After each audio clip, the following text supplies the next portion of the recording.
kouře. V podstatě ne, no. Já myslím, že prakticky ne. Můžu? Můžu. Žil byl kdysi dávno laskavý starý čaroděj, který svých kouzelnických schopností moudře užíval ve prospěch sousedů.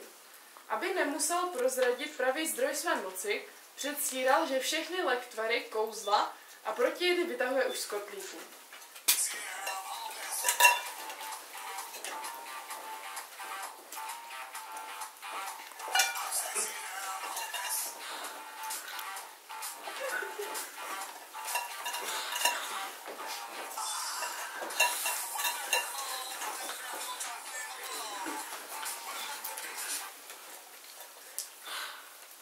S různými problémy za ním chodili lidé z širokého okolí a čaroděj vždy ochotně zamíchal obsah hrnce a jejich potíže napravil.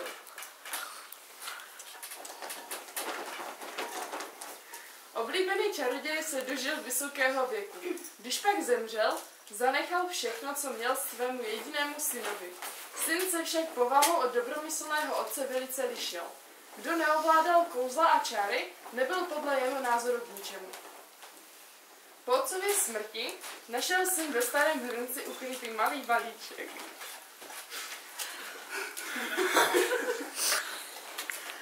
Když ho rozbaloval, doufal, že v něm bude zlato. Místo toho ale našel jen jednu měkkou a tlustou bačkoru, tak malou, že si ji nemohl obout a navíc bez druhé do páru. V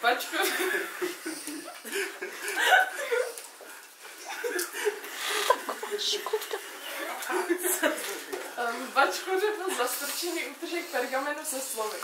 Upřímně doufám, milý synu, že ji nikdy nebudeš potřebovat. Ještě téhož dne večer zaklepala na dveře jeho domu jedna vesničanka.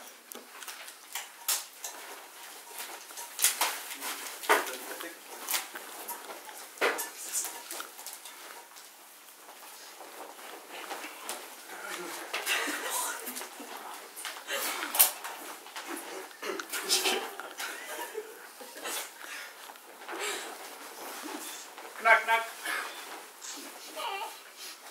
Zdravím. Moje dcera dostala bradavice. Doufám, že to není nakažlivé. Vezmete si ji do učení, prosím. Škoda, fuj, zmiz. Chceme mi do bradavic tvého spratka. Pojď, prosím tě, nebo nás zaklejí. Lumos. Zmiz.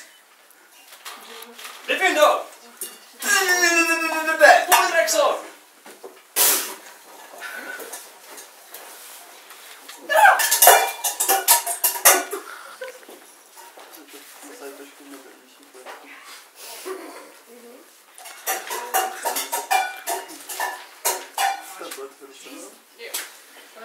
Žádné ze zaříkadel nefungovalo a kotlík dál dělal rámu. Nech už konečně spát. Nasledoval čaroděje až do ložnice. Ticho. U postele mu bradavičnatý hrnec celou noc poskakoval a řinčel tak, že čaroděj nemohl usnout. Druhý den kotlík čaroděj nepřestal pronásledovat a nenechal jej ani nasnídat. Znovu se ozvalo zaklepání na dveře.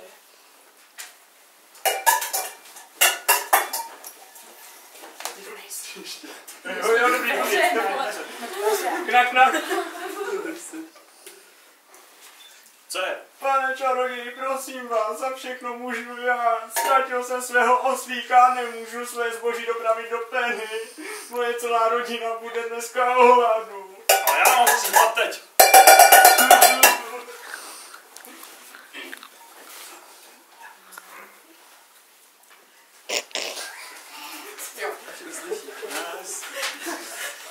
Nějaká Penny. Já jsem si říkala, jak děti špatně hrajou. A to zpět. Ticho. Polyrexor. Silence. Activo.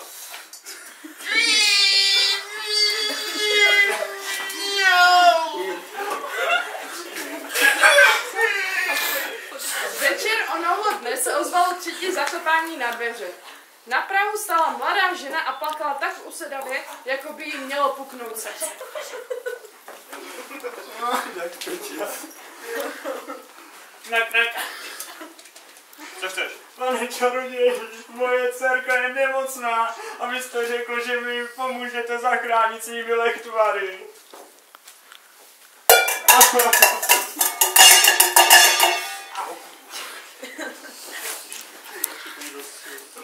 Po zbytek týdne už do chaloupky nepřišli žádní další vesničané, aby čaroděje požádali o pomoc. Během několika dnů Kotlík už nejen hýkal a sténal, Ne! ronil slzy, poskakoval a osypával se bradavicemi, ale také chroptil a dávil se, plakal jako malé děcko, mlčel jako pes